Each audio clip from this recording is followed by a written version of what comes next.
اہمیت، حیثیت اور استقامت کا معنی اور مفہوم، استقامت کا حکم کیا ہے، اللہ تعالیٰ نے اپنے نبی کو اور اپنے نبی کی امت کے لوگوں کو یہ حکم دے کر کے اس کو فرض قرار دیا۔ یہ ساری باتیں آپ کے سامنے میں نے بڑی تیزی کے ساتھ رکھ دی۔ اب میں آپ کو بتانا چاہ رہا ہوں کہ یہ دین، میرے بھائی، میرے عزیز، میرے دوست، ہمیں اور آپ کو بڑی محنتوں کے بعد ملا ہے۔ اللہ کے واسطے اس دین کی عظمت کو سمجھو۔ بڑی قربانیاں، بڑی مزاحمتیں، بڑی خدمات انجام دینے کے بعد یہ دین آج ہمارے بنگلہ دیش، انڈیا، پاکستان اور دنیا کے کونے کونے میں، پورے اطراف عالم میں پہنچا ہے۔ بڑی قربانیاں دی ہیں ہمارے سلف امت نے، ہمارے اکابرین نے، بزرگان دین نے، ہمارے صحابہ کرام نے۔ اور میں آپ کو بتاؤں، یہ دین قربانیوں ہی کا نام ہے۔ آپ دیکھیے، حضرت آدم علیہ السلام سے لے کر کے حضرت نوح علیہ السلام، پھر حضرت نوح سے لے کر کے حضرت ابراہیم، عیسیٰ، موسیٰ، زکریا، داؤد، یعقوب، یوسف اور سلیمان، پھر وہاں سے لے کر کے ہمارے پیارے رسول نبی آخر الزمان جناب محمد رسول اللہ صلی اللہ علیہ وسلم تک۔ پھر آپ نے کتنی قربانیاں دی ہیں۔ یہ ہماری بدقسمتی ہے کہ ہم نبی کریم کی سیرت کا مطالعہ نہیں کرتے، ہم آپ کی حیات طیبہ تو نہیں پڑھتے۔ دنیا کا حرص، دنیا کی لالچ، درہم و دینار کی طمع اور نفسانی خواہشات کی پیروی اس قدر ہمارے دل و دماغ میں سرایت کر گئی ہے، ہمیں پرواہ ہی نہیں ہے کہ ہمارے دین کی حیثیت کیا ہے۔ ہمارے نبی، ہمارے رسول نے اور رسول کے اجلہ صحابہ کرام نے کتنی قربانیاں دی۔ آپ کے رسول کو، ہمارے پیغمبر علیہ السلام کو ذرا تصور کرو، آپ کو کاہن کہا گیا، جادو کہا گیا، مجنون اور پاگل کہا گیا، جادوگر کہا گیا، آپ کے اوپر جادو کیا گیا اور آپ کے قتل کے ناپاک منصوبے بنائے گئے۔ اللہ کے نبی صلی اللہ علیہ وسلم کے راہ میں کانٹے رکھے گئے اور نوکدار، خارزار، موذی اور اذیت پہنچانے والے اسباب فراہم کیے گئے۔ نبی کریم صلی اللہ علیہ وسلم کے کھانے میں زہر دیا گیا۔ رسول اللہ صلی اللہ علیہ وسلم کے سر مبارک پر یہی یہودی، یہی نصارہ، ان لوگوں نے آپ کے اوپر ایک بھاری چٹان، پتھر آپ کے سر مبارک پر گرانے کی کوشش کی۔ نبی کریم صلی اللہ علیہ وسلم کو بازاروں کے اندر، سڑکوں پر، چوپالوں پر، گلیوں میں، ہر جگہ آپ کو محمد کے بجائے مذمم کہا گیا۔ ذہنی اور جسمانی طور پر آپ کو اذیت پہنچائی گئی، آپ کو ٹارچر کیا گیا۔ رسول اللہ صلی اللہ علیہ وسلم کی شخصیت کے علاوہ آپ کے گھر کی خواتین کی چادر عصمت کو تار تار کرنے کی کوشش کی گئی۔ شعراء نے، خبیث لوگوں نے نبی کریم صلی اللہ علیہ وسلم کے گھر کے اندر رہنے والی خواتین، ہماری اور آپ کی پیاری ماں خدیجہ، زینب اور اس کے علاوہ عائشہ، صفیہ، ام حبیبہ، سودا اور جتنی بھی امہات المومنین تھی، ان کی عزت و ناموس کے ساتھ کھلواڑ کیا گیا، تہمتیں لگائی گئی۔ نبی کریم صلی اللہ علیہ وسلم کو اس قدر مجبور کیا مکہ میں کہ آپ کو 3 سال تک جیل کے اندر قید بامشقت کی سزا دی گئی۔ آپ جانتے ہیں یہ 3 سال تک مکہ کے اندر شعب ابی طالب کے اندر رسول پاک صلی اللہ علیہ وسلم کو 3 سال تک کھانے پینے کی ساری چیزیں اور تعلقات اور خرد و نوش، نشست و برخاست، لین دین، تعامل کی ساری شکلیں بند کر دی گئی، مکمل بائیکاٹ کیا گیا۔ شعب ابی طالب کے اندر یہ حالت میں آپ کو بتاؤں کہ صحابہ کرام بیان فرماتے ہیں کہ ہم کھجور کی چھالیں، کھجور کے پتے، کھجور کے درخت کے پتے کھانے پر مجبور ہو گئے، کھجور کے درخت کی چھالیں کھانے پر مجبور ہو گئے۔ اور جب ہم بول و براز کے لیے جاتے تھے، پیشاب پاخانے کے لیے، تو جس طرح سے جانور کی میگنی ہوا کرتی ہے اس طرح سے ہمارے پاخانوں کی کیفیت ہوتی ہے، منہ کے اندر چھالے پڑ گئے، آبلے پڑ گئے۔ اس طرح سے ہمارے سلف امت نے اس دین کے لیے قربانی دی۔ آپ بلال بن رباح حبشی کو، خباب بن عرط کو، خبیب بن عدی کو، عمار بن یاسر کو کیسے بھول سکتے ہیں؟ حضرت عثمان بن عفان اسلام قبول کیے رضی اللہ تعالیٰ عنہ، ان کا اپنا چچا ان کو چٹائی کے اندر لپیٹ کر چٹائی کے دونوں طرف سے ان کو دھونی دیا کرتا تھا۔ یہ حالت ذات دن مسلمانوں۔ بلال بن رباح کو مکہ کے اوباش لڑکے، چھوٹے چھوٹے چھوکرے، بلال بن رباح مؤذن رسول صلی اللہ علیہ وسلم، کہ جب ان کا انتقال ہوا تو عمر بن خطاب جلیل القدر صحابی، امیر المومنین، خلیفۃ المسلمین، فاروق اعظم، عدل و مساوات کا سمبل امیر المومنین عمر بن خطاب پھوٹ پھوٹ کر کے رونے لگے حضرت بلال بن رباح حبشی رضی اللہ تعالیٰ عنہ کے وفات پر، اور فرمایا اٹھ گیا آج زمانے سے ہمارا آقا، مات سیدی، ہمارا سید انتقال کر گیا، اٹھ گیا آج زمانے سے ہمارا آقا، اٹھ گیا آج نقیب پیغمبر۔ اللہ کے نبی صلی اللہ علیہ وسلم کی صحابہ نے کتنی قربانیاں دی، ہجرت کی راہیں اختیار کی، گھر بار کو چھوڑا، اثاثے کو چھوڑا، لیکن اللہ کے دین پر، ان کے ایمان پر آنچ آ جائے یہ گوارا نہیں۔ اولاد، کاروبار، دنیاوی سرمائے، دنیاوی اثاثے، گھر مکان، اپنا وطن معروف، سب کچھ اللہ کی راہ میں کچھ دیا۔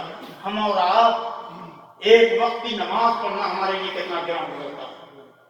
ہاں، نام عبداللہ، عبد الرحمن، خالد، احمد، محمود رکھ کر کے ہم اس خوش فہمی میں مبتلا ہیں کہ ہم تو کودتے ہوئے، چھلانگ مارتے ہوئے جنت کے اندر داخل ہو جائیں۔ میرے بھائیوں، یہ دین بڑی محنتوں، بڑی مشقتوں اور بڑی مزاحمتوں کے بعد، بڑی قربانیوں کے بعد تک پہنچا۔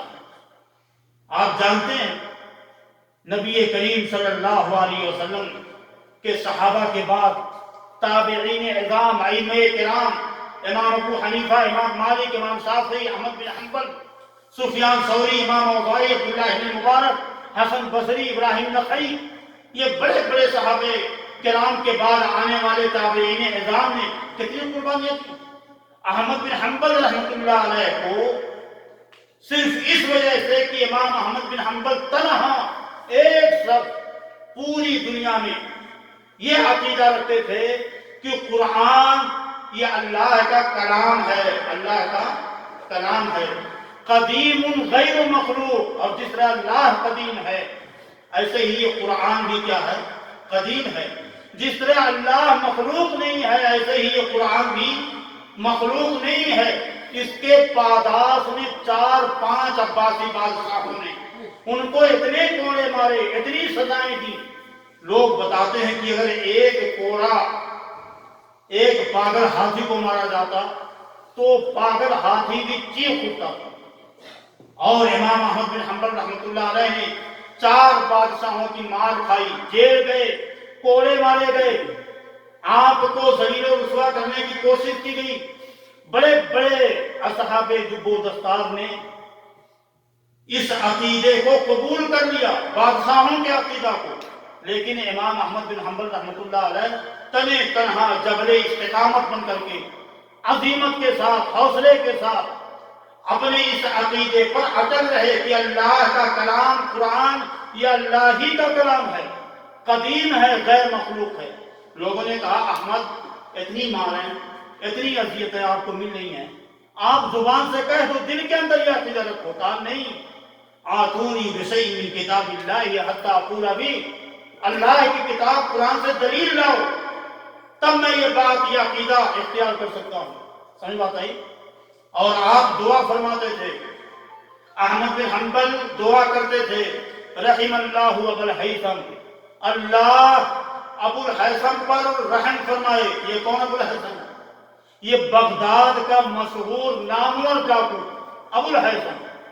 امام احمد بن حنبل فرماتے ہیں کہ اچھے اچھے لوگ مجھے آ کر کے میرے ایمان کے اندر کمزوری کا سامان فراہم کرتے تھے، لیکن یہ ابو الحیثم ڈاکو جب مجھ کو بغداد کے چوراہے پر لایا گیا کوڑے مارنے کے لیے، تو میرے سامنے ایک اجنبی شخص آ کر کے کھڑا ہو گیا، اپنے جسم سے اپنے جامے کو ہٹا دیا، پوشاک ہٹایا، ننگی پیٹھ برہنہ پشت دیکھ کر کے میں نے پوچھا ماں بھی تجھے کیا ہو گیا؟ کہا اے احمد، یہ میری پیٹھ پر یہ جو کوڑوں کے، اذیتوں کے اور سزاؤں کے نشانات اور داغ دیکھ رہے ہو، یہ حق کی خاطر نہیں ملے ہیں، کس جرم میں ملے ہیں، کس گناہ میں، کس گناہ میں؟ میں بغداد کا مشہور ڈاکو ابو الحیثم ہوں، مجھے ڈکیتی کے جرم میں یہ سزائیں ملی ہیں، لیکن آج بھی میں اپنی اس عادت سے باز نہیں آیا، آج بھی میں یہ جرم کرتا ہوں، لیکن اے احمد، آپ کو جو یہ سزائیں مل رہی ہیں یہ اللہ کے راہ میں حق کی خاطر مل رہی ہیں، کہیں ایسا نہ ہو کہ آپ کے پائے ثبات میں جنبش آ جائے، آپ کے قدم کے اندر تسلسل پیدا ہو جائے۔ اسی لیے احمد بن حنبل فرماتے تھے رحم اللہ ابو الحیثم۔ میں آپ کو بتاؤں بڑی پیاری بات، یہ دعا امام احمد بن حنبل رحمۃ اللہ علیہ علانیہ طور پر تو کرتے ہی تھے، تہجد کی نماز میں سجدے کی حالت میں بھی یہ دعا فرماتے تھے اس ڈاکو کی، سمجھ بات ہے؟ تو اسی طریقے سے امام مالک رحمۃ اللہ علیہ کا فتویٰ تھا کہ زبردستی کر دیا گیا طلاق، یہ طلاق واقع نہیں ہوتا، آپ کسی کے سر پر تلوار سونت لیں، شمشیر برہنہ لے کر کھڑے ہو جائیں اور کہو کہ فلاں تو اپنی بیوی کو طلاق دے، اور وہ زبان سے بول دے شمشیر اور تلوار کے ڈر سے، چاقو کے ڈر سے، تو یہ طلاق واقع نہیں ہوتی۔ اس کے پاداش میں بادشاہوں نے مارا، اور صرف مارا نہیں، اسی مدینہ کی بستی میں، اسی مدینہ کی بستی میں بتایا جاتا ہے کہ آپ کی داڑھی ریش مبارک کو حلق کر دیا گیا، موڑ دیا گیا۔ کس کا؟ امام مالک رحمۃ اللہ علیہ کا۔ امام ہیں، مجتہد ہیں، متکلم زمان ہیں، فقیہ دورہ ہیں، اور پھر آپ کے چہرے پر کالر لگا کر کے آپ کو اونٹنی پر، اور بعض روایتوں میں آتا ہے کہ خچر پر بیٹھا کر مدینہ کی بستیوں میں آپ کو گھمایا گیا۔ لیکن امام مالک رحمۃ اللہ علیہ نے کیا اپنے دین کو قربان کر دیا؟ اپنے ایمان کو چھوڑ دیا؟ ایمان کے اندر کمزوری آ گئی؟ نہیں، بلکہ جب آپ سواری پر بیٹھے اور بازاروں میں، مدینہ کی گلیوں میں آپ کو گھمایا گیا، تو آپ فرماتے تھے کہ من عرفنی فقد عرفنی، اے لوگوں تم میں سے جو مجھے جانتا ہے تو وہ جانتا ہے، ومن لم یعرفنی فلیعرفنی، اور جو مجھے نہیں جانتا تو مجھے جان لے، انا مالک ابن انس، میں انس کا بیٹا مالک ہوں، انا اقول و اقول، اور میں کہتا ہوں طلاق المستکرہ لا یجوز، زبردستی کی دی گئی طلاق یہ جائز نہیں ہے، واقع نہیں ہوتی۔ تو یہ صحابہ کرام، یہ سلف امت، امام ابو حنیفہ رحمۃ اللہ علیہ، بات ختم کرنا ہوگا، یہ امام ابو حنیفہ رحمۃ اللہ علیہ، ابو جعفر بادشاہ نے امام ابو حنیفہ رحمۃ اللہ علیہ کے سامنے منصب قضا پیش کیا، چیف جسٹس کا عہدہ۔ ہم اور آپ ہوتے تو ہمارے وارے نیارے ہو جاتے، امام ابو حنیفہ رحمۃ اللہ علیہ نے وہ منصب قبول کرنے سے انکار کر دیا۔ بادشاہ وقت نے ان کو بغداد کے جیل کی سلاخوں میں ڈال دیا، اور اسی جیل کے اندر امام ابو حنیفہ رحمۃ اللہ علیہ کا 150 عیسوی کے اندر 150 ہجری کے اندر انتقال ہوا۔ یہ کون تھے؟ انہوں نے کیا درس دیا، کیا پیغام دیا؟ ہم اور آپ کہاں کھڑے ہیں؟ ہم کب ہوش کے ناخن لیں گے؟ کب ہمارا ضمیر بیدار ہوگا؟ ہم کب اپنے دین کی عظمت اور اس کی حیثیت اور مقام کو سمجھنے کی کوشش کریں گے؟ آج فتنوں کے دور میں سود خوری، بے حجابی، اباحیت پسندی، رشوت ستانی، خیانت، اور یہ تو سماجی برائیاں ہیں، ہم اور آپ نمازوں کا اہتمام کرتے ہوئے ہمارے چہروں پر سکن آ جاتی ہے، ہمارے جسم کے اندر جنبش نہیں ہوتی۔ اللہ اکبر۔ نبی کریم صلی اللہ علیہ وسلم فرمایا کرتے تھے میرے بھائی، اقم الصلاۃ ارحنا بہا یا بلال، اے بلال نماز کی اقامت کرو اور نماز کے ذریعے سے مجھے تم راحت پہنچاؤ۔ ہمارا اور آپ کا پیارا پیغمبر آخر الزمان صلی اللہ علیہ وسلم فرماتے ہیں، جعلت قرۃ عینی فی الصلاۃ، میری آنکھوں کی ٹھنڈک نماز میں رکھی گئی۔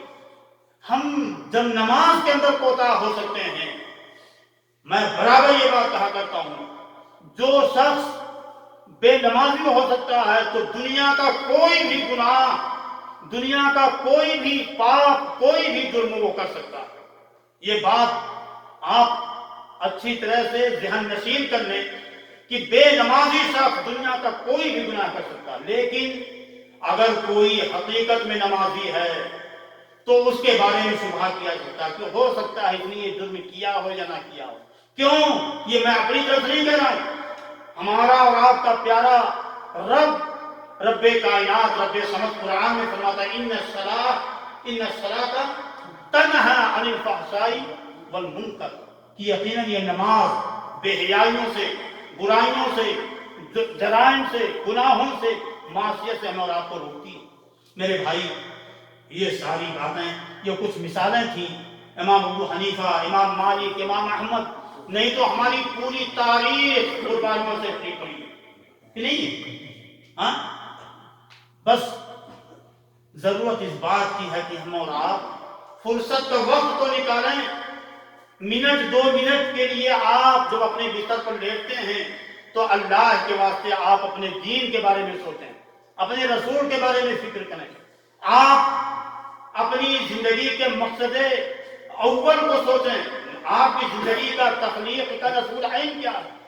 کب تک ہم ایسے بے راہ ہو کر، سترے میں بے مہار بن کر، بے لگام اونٹ کی مانی اپنی زندگی گزاریں گے؟ ہم کب احساس اور فکر کی فضا میں آئیں گے؟ اپنے دین سے ہم اپنے رشتے کو مضبوط کریں گے۔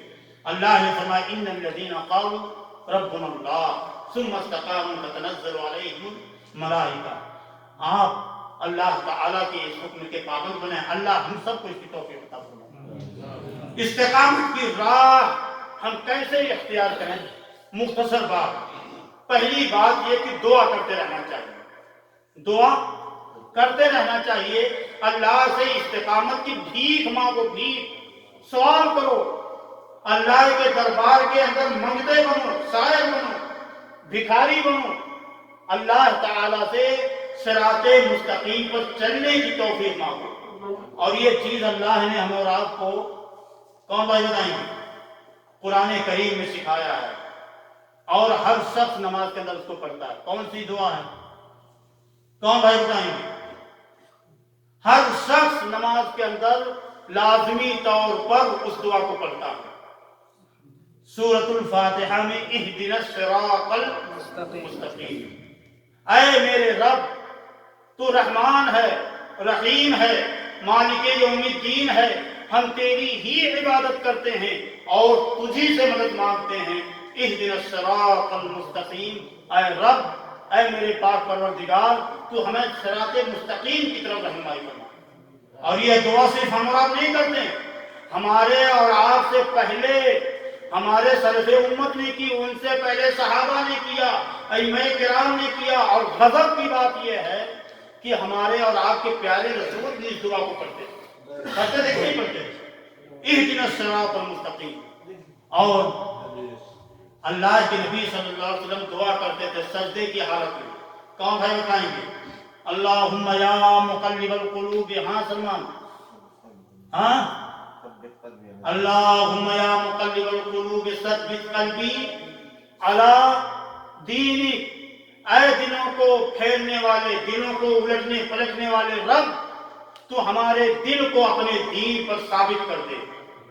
اللہم یا مصرف القلوب اصرف قلبی علی طاعتک، اے دلوں کو الٹنے پلٹنے والے رب، تو ہمارے دل کو اپنی طاعت گزاری پر جما دے۔ یہ دعا فرماتے تھے کون؟ ہمارے رسول صلی اللہ علیہ وسلم۔ رسول جو معصوم الخطا ہے، جو ہمارے لیے اسوہ ہے، ہمارے لیے آئیڈیل ہے، وہ دعا کرتے ہیں، تو ہم اور آپ تو نبی کریم صلی اللہ علیہ وسلم کے خاک پاک کی بھی حیثیت نہیں رکھتے، ہماری حیثیت کیا ہے؟ صحابہ کے بالمقابل، ائمہ کرام، مجتہدین، فقہا، محدثین کے بالمقابل ہماری کیا حیثیت ہے؟ اور جب کہ ہم فتنوں کے دور میں، آپ دیکھ رہی ہیں یا پاکستان، بنگلہ دیش، ہر جگہ فتنے ہی فتنے، شرک کے مظاہر، بدعات کے مظاہر، اللہ سے بغاوت اور سرکشی کے راستے، ہاں جی ہیں کہ نہیں؟ ہم اپنے معاملات میں، ہم اپنی اخلاق و کردار میں کتنی غیبت، کتنی چغلیاں، کتنی تہمت تراشیاں، کتنا جھوٹ بولتے ہیں۔ دلوں کی بیماریاں ہمارے اندر پیدا ہیں، دلوں کے اندر کی جو بیماریاں ہیں، زبان کی بیماری، حرکات و سکنات سے ہم دوسروں کو اذیتیں پہنچاتے ہیں۔ اس لیے میرے بھائی، میرے عزیز، میرے دوست، میرے آنے کا مقصد یہ ہے کہ ہم سب اس مجلس میں بیٹھ کر کے یہ عہد کریں کہ ہم اللہ تعالیٰ کے دین کی عظمت کو سمجھیں گے، اور اس دین کی عظمت کو سمجھ کر کے پھر ہم اللہ سے یہ عہد و پیمان کریں گے کہ اللہ تو ہمیں اپنے دین پر جما دے۔ اللہ نے فرمایا ان الذین قالوا ربنا اللہ، یقیناً وہ لوگ جنہوں نے کہا ہمارا رب اللہ ہے۔ یہ ہمارا رب اللہ ہے، یہ کوئی چھوٹی بات نہیں ہے۔ جب اللہ ہی ہمارا رب ہے تو عبادت اسی کی ہونی چاہیے، ہمارا تعلق خاطر اس سے مضبوط ہونا چاہیے، ہمارا ہر پل، ہر دقیقہ اسی کے ساتھ مربوط ہونا چاہیے۔ سمجھ بات آئی؟ اور ثم استقاموا، پھر اسی بات پر ڈٹ جائے آدمی، اٹل ہو جائے۔ اسی طریقے سے دعا کے ساتھ ساتھ ایک دوسری چیز کیا ہے؟ ہاں، قرآن کی تلاوت اور قرآن کے حقوق کو پورا کرنا، یہ سمجھ لیجیے۔ اب قرآن کے حقوق کتنے ہیں؟ میں 5 حقوق بتلاتا ہوں۔ نمبر 1، قرآن پر ایمان لانا چاہیے۔ قرآن کا پہلا حق کیا ہے؟ کہ اللہ کی اس کتاب پر ہمارا ایمان مستحکم ہو۔ دوسرا حق کیا ہے؟ قرآن کی تلاوت کی جائے، قرآن کی تلاوت کی جائے۔ تیسرا حق قرآن کا یہ ہے کہ قرآن کو یاد کیا جائے، حفظ کیا جائے۔ چوتھا حق اس قرآن کا یہ ہے ہمارے اور آپ کے اوپر کہ قرآن کو تدبر اور غور و فکر کے ساتھ پڑھا جائے، اس کے معانی اور مفاہیم کو، اس کے مطلب کو، اس کے ترجمے کو سمجھا جائے۔ اللہ نے آپ کا کوئی محبوب، آپ کا کوئی پیارا آپ کو خط بھیجے انگلش میں، فرانسیسی میں، لاطینی زبان میں، اور آپ کو یہ زبان نہیں آتی، تو آپ کوشش کریں گے بیٹے نے یا وائف نے یا فلاں نے یہ خط بھیجا ہے، کیا لکھا ہے، کوشش میں لگے رہیں گے۔ ہر پل یہ دھڑکا رہے گا، یہ تجسس رہے گا کہ کہاں سے کیسے بھی کوئی بھی شکل نکلے اور اس میسج کو، اس خط کو سمجھنے کی کوشش کی جائے۔ ہمارا اور آپ کا رب، اس کی کوئی مثال ہی نہیں۔ اس نے ایک قرآن دیا، ایک پیغام دیا، زندگی کا نظام دیا، ہمیں فکر نہیں ہے کہ اس قرآن کے اندر لکھا کیا ہے۔ تو یہ چوتھا، اللہ کی کتاب پر ایمان، اللہ کے قرآن کی تلاوت، اللہ کی اس کتاب کو حفظ کرنا، اللہ کے اس کتاب کے معانی اور مفاہیم کو ترجمے کے ساتھ سمجھنا، اور پانچواں حق یہ ہے کہ اس پر عمل کیا جائے۔ یہ پانچواں حق، سمجھ بات آئی؟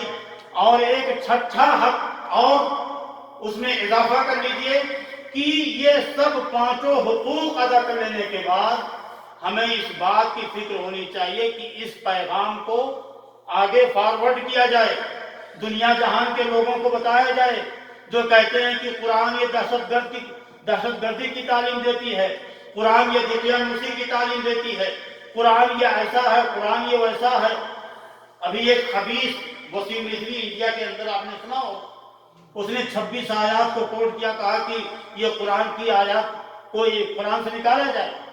اور جب لوگوں نے واویلا مچایا، احتجاج اور مظاہرے کیے اور اس کی سرانگیزی کا دفاع کیا، اس سرانگیزی کے مقابل میں اسلام کا دفاع کیا، تو اس کمبخت نے کیا کیا؟ کون بھائی جانتے ہیں؟ اس نے اسلام، وہ مرتد ہو گیا، وہ مرتد ہو گیا اسلام دھرم کو چھوڑ کر کے، ہندو ہو گیا۔ یہ اللہ کا فضل ہے، آپ اپنے دین کو سمجھو۔ ان الدین عند اللہ الاسلام، یہاں غیر مسلم بھائی بھی بیٹھے ہیں کتنے لوگ ہیں؟ 3 لوگ ہیں. کہاں کے ہیں؟ انڈیا کے. اللہ فرماتے ان الدین عند اللہ اسلام، اللہ کے نزدیک پسندیدہ دین، ایکسپٹڈ دین، مقبول دین کون سا ہے؟ الاسلام. ومن یبتغ غیر الاسلام دینا فلن یقبل منہ. جو اللہ کے دین کو چھوڑ کر کے، اسلام کو چھوڑ کر کے کوئی دوسرا دین اختیار کرے گا، اللہ تعالیٰ اس کو اس دین کو قبول نہیں کریں گے. تو دین وہ ہے جو اللہ نے دیا ہے، اس کا نام ہے اسلام. تو اسلام کی عظمت کو سمجھنے کے لیے میں بات کر رہا تھا کہ قرآن کریم کے حقوق کو پورا کیا جائے. تیسری چیز، پہلی چیز میں نے کیا بتائی؟ دعا. اور دوسرا قرآن کریم کے حقوق. تیسرا کیا ہے؟ اذکار پڑھتے رہنا چاہیے. اذکار، چلتے پھرتے اٹھتے بیٹھتے. ایک صحابی اللہ کے رسول صلی اللہ علیہ وسلم کے پاس آئے کہ اللہ کے نبی صلی اللہ علیہ وسلم کچھ نصیحت فرمائی. تو کیا فرمایا؟ لا یزال لسانک رطبا بذکر اللہ. دعا کر، ذکر کر، تیری زبان ہمیشہ اللہ کی یاد سے تر و تازہ ہونی چاہیے، تر و تازہ رہنی چاہیے. ہمیشہ تیری زبان مشغول رہے اللہ کی یاد میں. اچھا، دعا کے تعلق سے بات ہے. آپ کو نیند آ رہی ہے؟ نیند آ رہی ہے آپ کو؟ اللہ تعالیٰ کے رسول صلی اللہ علیہ وسلم دعا فرماتے تھے، اللہم یا مصرف القلوب، اللہم یا مقلب القلوب. سمجھ بات آئی؟ یہ بات میں نے آپ کے سامنے رکھی.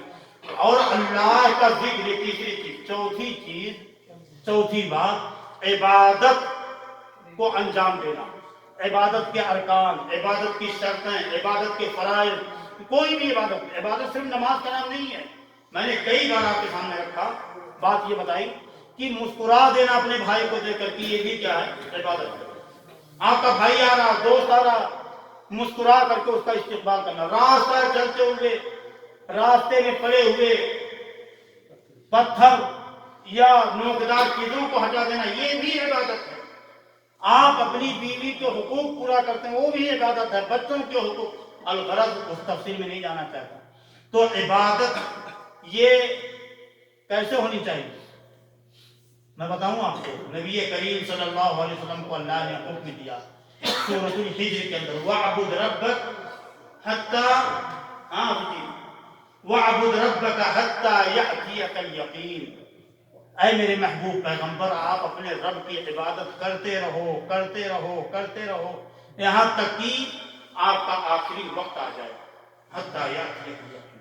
تو کبھی ایسا نہ ہونے پائے کہ چلتے پھرتے آپ کا ایمان کبھی جوش مارنے لگے تو خوب نمازیں پڑھ رہے ہیں، کبھی کبھی تہجد پڑھنا شروع کر دیتے ہیں، اور پھر 2-4 دنوں کے بعد، 2-4 ہفتوں کے بعد پھر آپ ساری کی ساری نمازیں آپ چھوڑ رہے ہیں.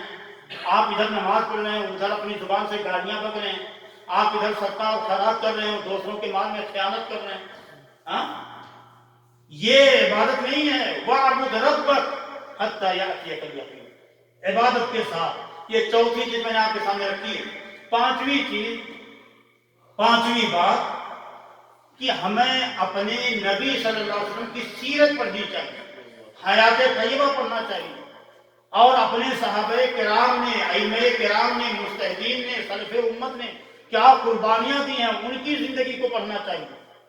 تب آپ کو احساس ہوگا، ہمیں فکر ہوگی، اور ہمیں اس بات کا شعور ہوگا کہ ہمارا یہ دین کتنا عظیم ہے. آج ملا نظر ہم اٹھا کر جدھر دیکھتے ہیں خطر دیکھتے ہیں، ضرر دیکھتے ہیں. انڈیا، پاکستان وغیرہ کے حالات، بنگلہ دیش کے، نیپال کے، بھوٹان کے، دیکھیے کتنی سرانگیزی، کتنے فتنے، کتنے فتنے. اللہ تعالیٰ سے دعا کیجئے میرے بھائی. نمبر 1.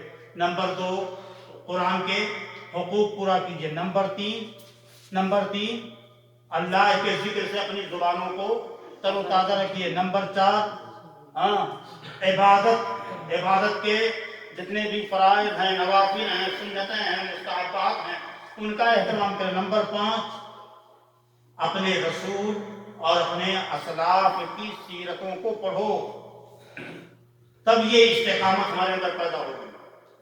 ان کی سیرتیں بتائیں گی. کیوں میں یہ بات کہہ رہا ہوں؟ اللہ تعالی نے فرمایا لَقَدْ كَانَ لَكُمْ فِي رَسُولِ اللَّهِ أُسْوَةٌ حَسَنَةٌ. اے لوگو، اے آدم کے بیٹو، اے میرے نبی کی امت کے لوگو، تمہارے لیے اللہ کے رسول کی سیرت میں، زندگی میں کیا ہے؟ آئیڈیل ہے، اسوہ ہے، نمونہ ہے۔ ہم نے فنکاروں کو، سیاسی رہنماؤں کو، مجدوں کو، اچکوں کو، بدماشوں کو، پلیدوں اور ناہنجاروں کو اپنی زندگی کا آئیڈیل نمونہ بنا لیا۔ اللہ تعالیٰ ہم سب کو ہدایت نصیب فرمائے۔ یہ 5 چیزیں میں نے آپ کے سامنے رکھی ہیں۔ میں نے آپ کے سامنے استقامت کے تعلق سے قرآن کے اندر کن آیات میں، سورہ فصلت، سورہ احقاف، سورہ ہود، سورہ شورى اور اس جیسی اور کئی آیات میں اللہ تعالیٰ نے استقامت کی عظمت اور مقام کو بیان کیا ہے۔ اور نبی کریم صلی اللہ علیہ وسلم کی حدیث میں نے آپ کے سامنے پڑھی ہے، ابو ثعلبہ الخشنی کی، اور اسی طریقے سے عبداللہ بن مسعود کی، اور اسی طریقے سے میں نے وہ حدیث پڑھی جو سفیان بن عبداللہ الثقفی کی ہے۔ اور میں نے آپ کے سامنے استقامت کا معنی اور مفہوم بتایا۔ استقامت کے تعلق سے میں نے 2-3 مثالیں آپ کے سامنے رکھی، امام احمد بن حنبل، امام مالک، اور امام ابو حنیفہ۔ اسی طریقے سے اللہ کے رسول صلی اللہ علیہ وسلم کے تعلق سے آپ کو جادوگر کہا گیا، مجنون کہا گیا، پاگل کہا گیا، آپ کو پتھر مارے گئے۔ طائف کا واقعہ آپ جانتے ہیں، مکہ کے لوگوں نے آپ کے ساتھ کیا بدتمیزیاں کی، آپ کے قتل کے ناپاک منصوبے بنائے گئے۔ یہ خلاصہ میں آپ کے سامنے مختصراً بیان کر دیا میں نے۔ اس کے بعد میں نے آپ کے سامنے بتایا کہ استقامت کی راہ اختیار کرنے کے لیے ہمیں کرنا کیا ہے۔ اس میں یہ ہے کہ پہلی بات اللہ سے ہمیشہ دعا کرتے رہنا چاہیے، اہدنا الصراط المستقیم، اہدنا الصراط المستقیم، اللہم یا مقلب القلوب ثبت قلبی علی دینک، اللہم یا مصرف القلوب اصرف قلبی علی طاعتک۔ سمجھ بات آئی؟ دعا کرتے رہنا چاہیے۔ نمبر 2، اللہ کے ذکر و اذکار میں رہنا چاہیے۔ نمبر 3، قرآن کے حقوق پورا کرو۔ نمبر 4، عبادت کے سارے ارکان اور جو بھی عبادت کے اندر فرائض ہیں، نوافل ہیں، ان کا اہتمام کرنا چاہیے۔ نمبر 5، سیرت رسول اور اپنے اسلاف امت کی داستان حیات کو پڑھتے رہنا چاہیے۔ یہ 5 چیزیں خاص طور سے میں نے آپ کے سامنے رکھی۔ اگر میں زیادہ گہرائی میں جاؤں گا تو بات لمبی ہو جائے گی، ٹائم زیادہ ہو گیا، آپ لوگوں نے تاخیر کر دیا تھا، اس وجہ سے میں نے مختصر جو اہم چیزیں تھیں آپ کے سامنے رکھ دی ہیں۔ اللہ تعالی ہم سب کو راہ راست پر استقامت اور عزیمت کی توفیق عطا فرمائے۔ اللہ ہم سب کو صراط مستقیم پر گامزن فرمائے۔ مولا کریم کی ہماری سیئات کی مغفرت فرما۔ اے اللہ تو ہمارے گناہوں کی بخشش فرما۔ اے اللہ جو ہمیں قرضدار ان کے قرض کی ادائیگی کی توفیق عطا فرما۔ جو بیمار ہیں انہیں شفائے کامل عاجل عطا فرما۔ مولا کریم تو ہمارے مردوں کی مغفرت فرما۔ اے اللہ تو ان کی مغفرت فرما۔ اے اللہ تو ان کی بخشش فرما۔ اے اللہ مولا کریم تو اپنی رحمت کاملہ سے ان کی قبروں کو مشاہدہ فرما دے۔